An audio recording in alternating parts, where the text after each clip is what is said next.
প্রিয় দর্শক, আসসালামু আলাইকুম। আজ আমি এই মাছটা নিয়েছি, আমি ভুনা করব। এখানে আমি লবণ দিয়ে দিচ্ছি,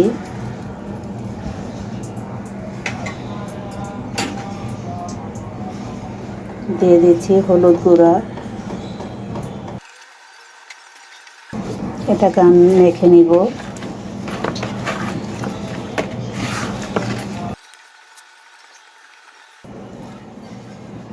মাছগুলো আমি ভালোভাবে ধুয়ে নিয়েছিলাম।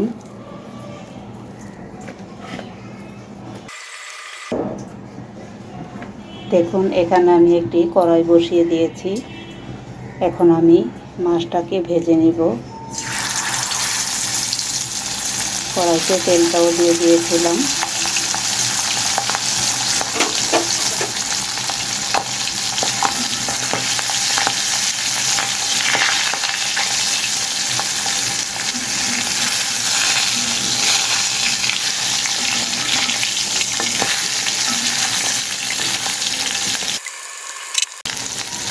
দেখুন, মাছের এই পিঠটা হয়ে গিয়েছে। এখন আমি উল্টে দিচ্ছি।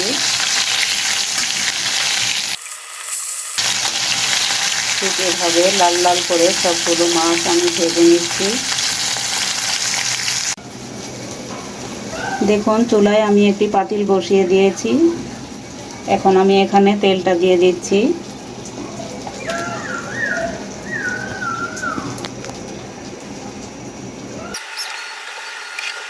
এখানে আমি পেঁয়াজ কুচি নিয়েছি, এই পেঁয়াজ কুচিগুলো দিয়ে দিব। এখানে আমি লবণটা দিয়ে দিচ্ছি পরিমাণ মতো। লবণটা আমি অল্প করেই দিয়ে দিলাম, কারণ মাছটার মধ্যে আমি একটু লবণ বেশি দিয়েছিলাম। পেঁয়াজটাকে একটু নরম করে নিব।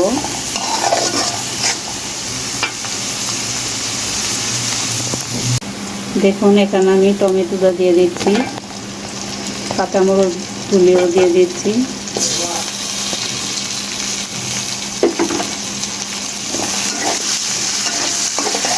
এখন আমি হলুদ গুঁড়ো দিয়ে দিলাম।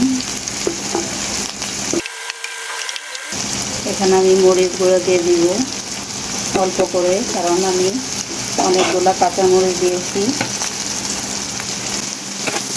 এখানে আমি হালকা একটু আদা বাটা দিয়ে দিলাম।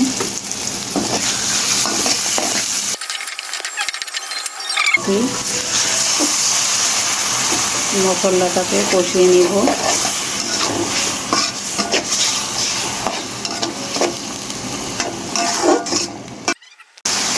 দেখুন, মশলাটা কষানো হয়ে গিয়েছে। এখন আমি ভেজে রাখা পোয়া মাছগুলো দিয়ে দিচ্ছি। দেখুন, এখানে আমি পানি দিয়ে দিলাম।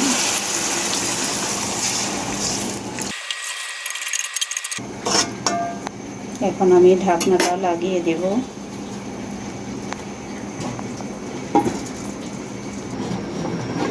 দেখুন, আমার রান্নাটা হয়ে গিয়েছে। আমার রান্নাটা যদি ভালো লেগে থাকে একটি লাইক দেবেন, কমেন্টস করবেন আর সাবস্ক্রাইব করে পাশেই থাকবেন। আল্লাহ হাফেজ।